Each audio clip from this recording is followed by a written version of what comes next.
It's me, Aidana. And me, Dilnaz. Today we are going to talk about regrets and disappointments. And as we all know, there are several types of conditional sentences in English. And today we are going to talk about the third conditional. And like all other conditionals, the third conditional has two clauses. It's the if clause and the main clause.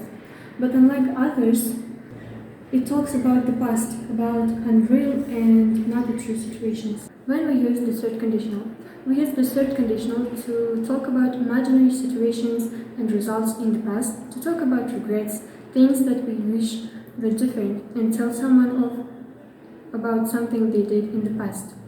For example, if I had left earlier, I wouldn't have missed my flight. And we can also replace would have to might have to talk about probability and could have to talk about abilities.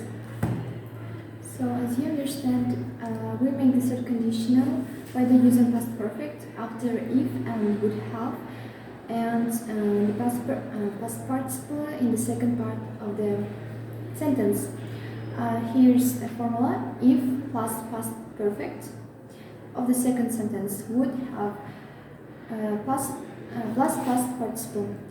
It talks about the past. It's used to describe the situation that didn't happen and to imagine the result of the situation. Here's an examples.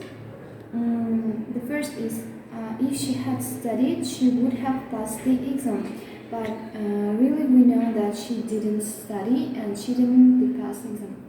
She didn't pass the exam. The second is if I hadn't eaten so much, I wouldn't have felt sick. But I eat a lot, so I felt sick. And the third is if we had taken a taxi, we wouldn't have missed the plane. The last one is she wouldn't have become a teacher if she had gone to university. I think it's enough. That's all. So I hope that you understand. Условные предложения третьего типа в английском языке используются для описания воображаемых, нереальных ситуаций, событий или действий в прошлом. А также Conditional 3 применяется при выражении сожаления или критики касательно действий или бездействий в прошлом. По правилам английской грамматики, third conditional sentences формируются при помощи главного предложения и придаточного предложения. Условие начинается с «если» и вводится союзом «if». Поскольку conditional 3 выражает ситуацию, которая могла произойти в прошлом только при выполнении определенного условия. Поэтому в основном в части предложения main clause мы используем модальный вспомогательный глагол плюс have плюс причастие прошедшего времени.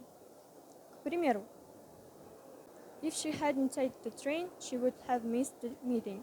If she had told Luke yesterday, he wouldn't have been annoyed. Для лучшего понимания давайте посмотрим на несколько примеров. Would plus have plus past participle. If we hadn't been sitting in the garden, we would have heard the doorbell. Если бы мы не сидели в саду, мы бы услышали дверной звонок. If I studied harder, I would have passed the TOEFL exam. Если бы я учился усерднее, я бы сдал экзамен TOEFL. If she hadn't taken the train, she would have missed the meeting. Если бы она не села на поезд, она бы пропустила встречу. Теперь, would plus have plus been plus verb ing. If I caught the plane, I would have been lying on the beach yesterday. Если бы я успел на самолет, я бы вчера лежал на пляже. If I hadn't been lying on the beach when you called, I would have been eating ice cream. Если бы я лежал на пляже, когда ты позвонил, я бы ел мороженое. Думаю, этого достаточно. Пока. See you.